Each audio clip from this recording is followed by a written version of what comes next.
Alright, let's check out Archim Okulov. So don't forget, we're running our weightlifting camp in the south of Portugal in Praia da Luz in the end of May. Details are below. And if you need weightlifting program, check out the Sika Strength app on iOS and Android. Dynamic loading adjustment, CoachBot, video library, all that good stuff. So Archim Okulov is a gem of a lifter. He's been around for a while, and I wanted to look through a couple of choice lifts of his today. Some lifts that stood out in my memory and that were pretty significant. Most of them are his biggest lifts. And I think we're going to need some sound on from Archim. Now, this first lift was 180 kilos. Let's take a look at it first and give a little context on why this lift is possibly one of the most ridiculous.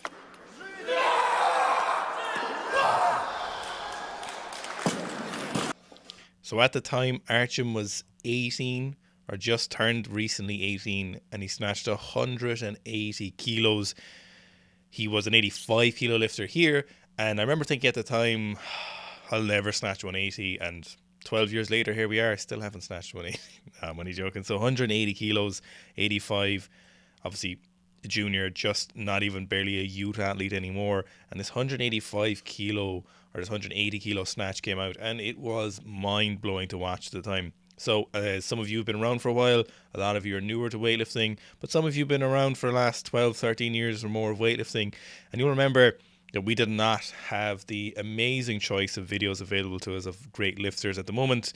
Now we've more videos than we have great lifters. Back then we had more great lifters than we had a few select videos. So when a video like this would come out, it would just, everyone who watched weightlifting would basically see it because it was so few lifts available to us. And with this 180 kilo lift from the floor when Archim was 18. Now I don't think Archim has ever snatched more than this from the floor, or at the very least we've never seen that. Now we probably would have seen it in the last few years. We've seen him do 180s and 180 hang snatches, but this from the floor was kind of his best lift, and this is kind of him peaking after, well, I suppose probably at this stage maybe 10, 12 years of lifting. So when you think about it, I just started weightlifting when I was 18, and he was probably somewhere around his 12th year of lifting, if not even more. It could have been even longer.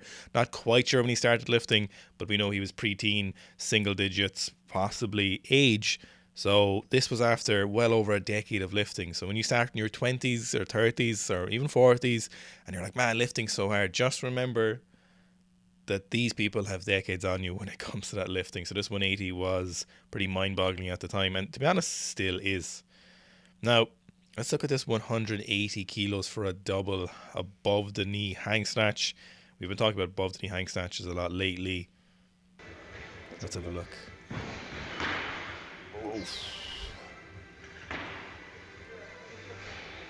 So this 180 kilo hang snatch double is still an 80 kilo or 85 kilo lifter here, and Archim is doing what we're talking about with hang snatches a lot recently, and how hang snatches just aren't really meant to replicate positions.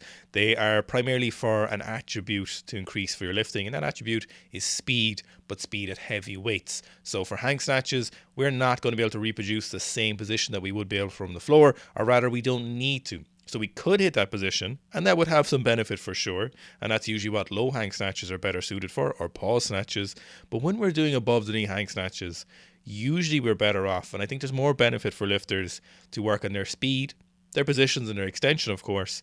But really what you're artificially doing is getting your knees further under the barbell. You're working keeping the barbell closer, you're getting your torso more upright, and you're in this artificially powerful position. Knees are further under the barbell, and you're really able to express that power vertically. And Archim does a great job of it. Now here, this is possibly his most impressive lift he's done on any of the lifts. And this is a 190 kilo hang snatch. This, again, was over just about a decade ago, mind-blowing. 85 kilo lifter. The world record is 187 kilos, which was held by Amateur Rybakov, which was just 1 kilo below the 94 kilo world record. Let's have a look. Whoa. Okay, let's watch it again. One more time. 190.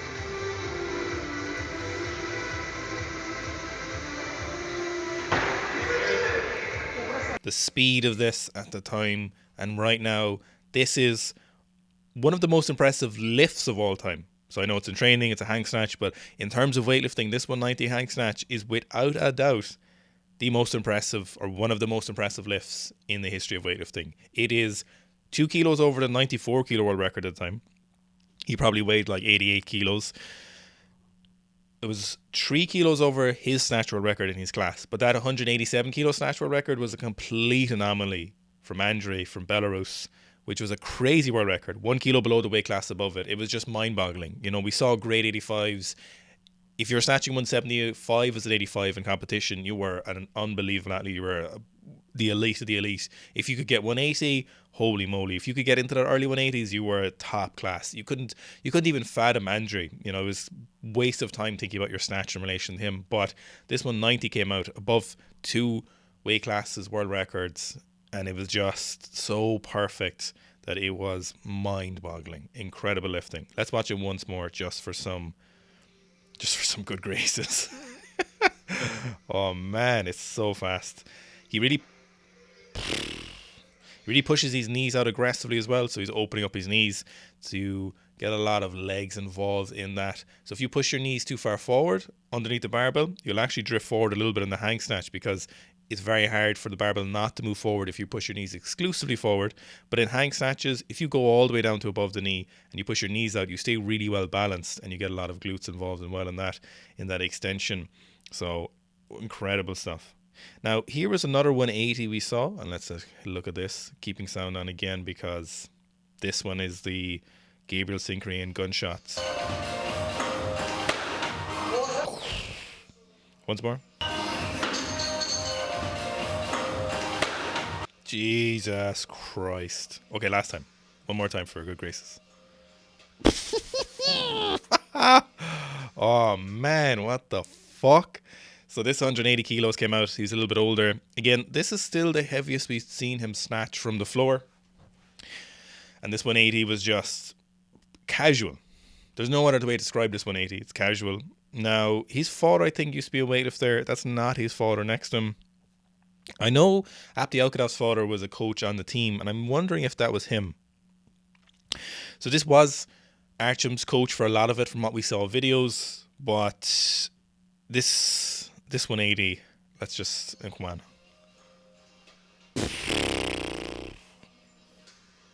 This dense in that upper body as well. This 180, incredible, was accompanied by a 205, which we'll see later. So that 180 from the floor, there's not a whole lot to say about that, lads, other than what the fuck. Okay, now another thing that used to come out very frequently, or used to come out a lot with Archim, was you'd see these really high rep sets, and we saw this essentially all throughout his career. Now obviously the Russians and then formerly the Soviets were really well known for that periodization and block periodization and pushing a program in a particular direction with distinct phases, and some of that featured was some higher rep lifting. So high rep lifting is 3 to 5 reps on the snatch and not quite 5 reps in the clean, although it can happen. And it is very valuable in right places, and it can be really useful for your technique.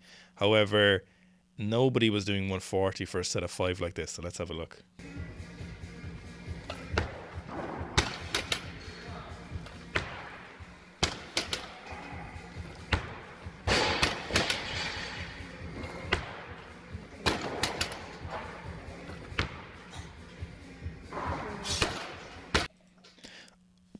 Essentially power snatching some of those, and I don't know if we have a lifter before or since that could do 140 for a set of 5 like that in the double digit weight classes. So we've probably some of those 100 kilo plus lifters who could do that for sure. You know, like right now Miso, Akbar, Roslin, Liu Hanhua can probably do that like this, but there's no way we've got anyone in the 80 kilo bracket now who could do 140 for such speed.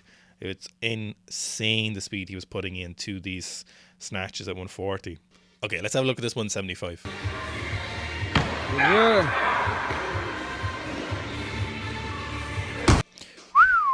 So this 175 was in 2015. This was the year before the 2016 Olympics, obviously, and this was around the time we were starting to see the huge amount of positive retests. And ladies and gentlemen, if you were involved in weightlifting, you remember at the time, but those retests were crazy, and they peaked when we saw Ilya Ilyan's name on those retests. It was mind-boggling. So Ilya's retest happened around 2016. He was in camp for Rio, And obviously this whole Russian debacle was coming out. We were seeing stuff like the Rodchenkov affair. We were seeing, Icarus. We were seeing a lot of this stuff coming out with the retest. And Russia got, whatever you want to say, at the time, probably unfairly demonized at the time. Actually, in fact, I would agree with it at the time. They were unfairly demonized. They just had a really good state-sponsored doping system, and they just got caught due to whistleblowing. But they weren't the only ones, and they still aren't the only ones. So in that regard, just keeping it to sport, and I know it's weird bringing up a Russian lifter. It's almost a dirty word at the moment. But at the time, they got banned very, very aggressively. And I suppose when we were seeing this lift, we were still seeing the Russian team with their current crop of lifters doing very well.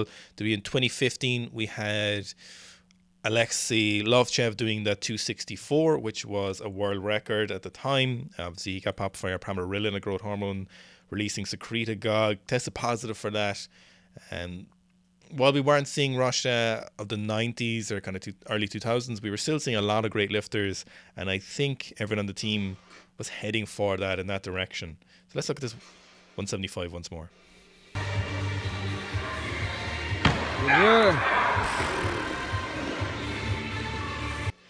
I'd almost go so far as to say as this particular 175 is probably one of my favourite snatches from the floor ever. It's just something about it so crisp, it's so precise. It's 175. He's a lean, athletic lifter. There's just so many things are right about it, and it's in a great training hall. Now, let's move on to some clean and jerks. Let's look at this 200 kilo clean and jerk complex.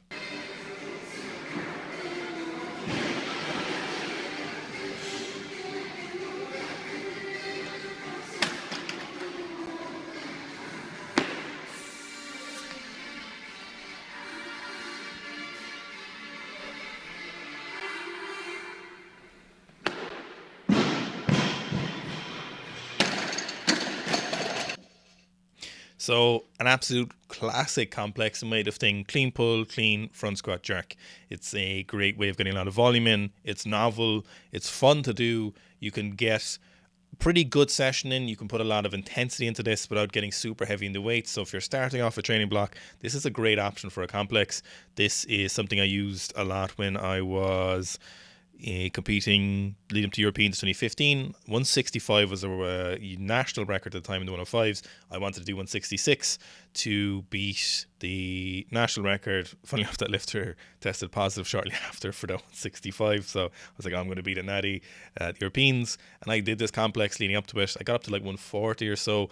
My pull felt a little bit slow off the floor at the start of that block, so I wanted to work on it. So if you're confused and you're kind of not sure how to start that training block, you're not sure what way to start with the doubles or sets and reps, this is a decent place to start because you can go really heavy with this relative to this complex, but you're actually still staying pretty light, and starting at the appropriate weights is very, very important. So this was a very classic complex we used to see from a lot of those kind of ex-Soviet countries in Russia. I've snuck a snatch in here by accident, but let's keep it in here. It's a 160 for a triple, sticking with that high rep snatches and blistering speed. Let's look at this.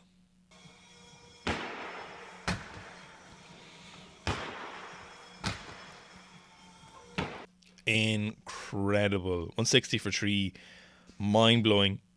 Not only the fact that obviously it's a very heavy weight to be tripling as an 85, but if you look at this from a point of view of speed and how fast he's moving this relative to his maxes, it's insane. Archim does an amazing job of keeping the barbell very, very close to his leg during that second pull. So he's staying over the barbell. You can see where it's paused here in the second pull, just at the start, just at the knee joint.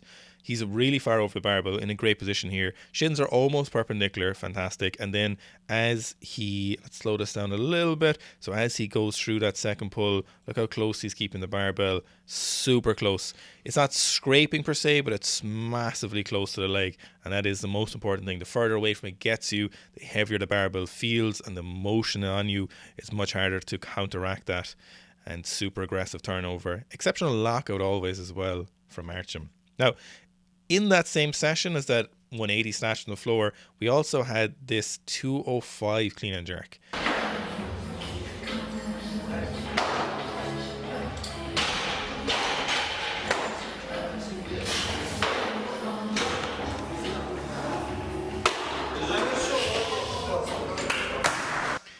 So Archim has an unbelievable split jerk, incredibly fast and powerful, super precise, blistering speed. The funny thing is, I always felt like his clean wasn't amazing. Now, obviously, he always hit those clean weights, but the clean never looked amazingly natural for him. He jumped forward quite a bit on most of his cleans. Now, he was always making those weights and he stood up with them, so that's as far as he's concerned, that's what's mattered. It was reproducible and he hit those weights, so, I mean, what's there to say about it? It just never as aesthetic as his snatches, for example, a lot of time, or his jerks. So that 205 from that same session, again, just to see such a technically nice lift overall when there was so little footage in training and a good quality lift. A lot of times we got potato cam lifts, so to see something like that was very impressive. Now, here is the heaviest clean and jerk we've ever seen from Archim. Certainly the heaviest on camera at least. And this was a 215 kilo clean and jerk. Remember when this came out first, we had like a photo, someone released like a photo of it, and then there was like a collage of photos of the lift, but everyone was like, show us the full lift. It was in the same session as that 190.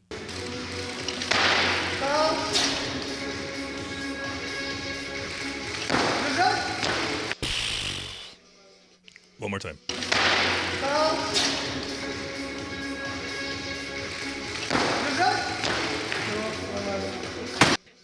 So looking at that, I'm sure you can see what I mean by his jerk being amazing. But in terms of his clean, that's actually the best his clean ever looked. So he did a really good job of bringing it back towards him during that second pull, like he does in his snatch. And then when his clean looked the best, that's when he didn't jump forward and he was bringing that barbell back towards him. He has quite short arms available to him, so he's able to get that barbell super high up into his hip pocket without having to labour that point, without having to bend the arms. It gets there quite quickly, so it's super close to his centre of balance, and obviously makes that turnover nice and smooth and powerful. Now, that's not to say that's what's right for everyone, but for him, it is a good position. And obviously, his clean looks fantastic here, but it didn't always look like that per se.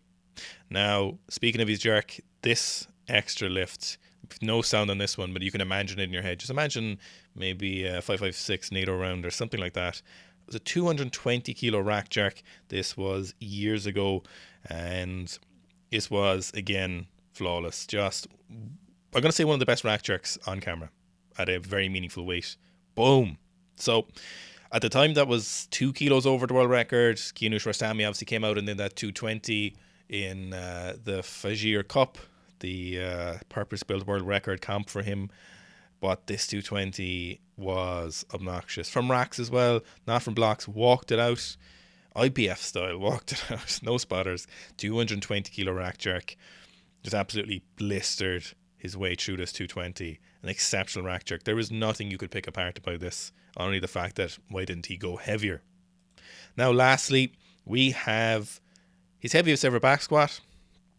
Got you beat, Archim. No, so this was the heaviest we'd ever seen from Archim. Could he have done more?